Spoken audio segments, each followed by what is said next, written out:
ঘামের যে প্রাদুর্ভাব সেটা বেড়ে গেছে এবং প্রচন্ড আকারে বেড়েছে। আপনারা দেখেছেন অনেক শিশু মৃত্যুও হয়েছে।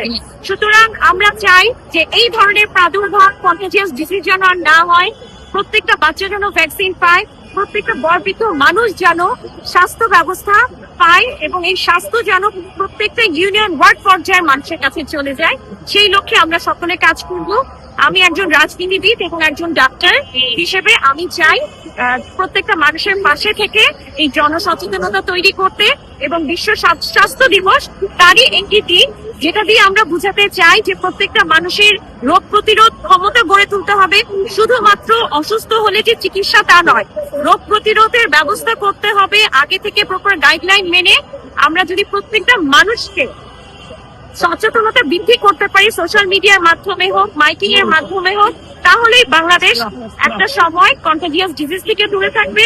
একই সাথে যে নন কমিউনিকেবল যে ডিজিজ গুলো আছে, ডায়াবেটিস, হাইপারটেনশন, সেগুলো থেকেও মানুষ কিন্তু কন্ট্রোলেবল করতে যদি পারি, মানুষ কিন্তু রেহাই পাবে।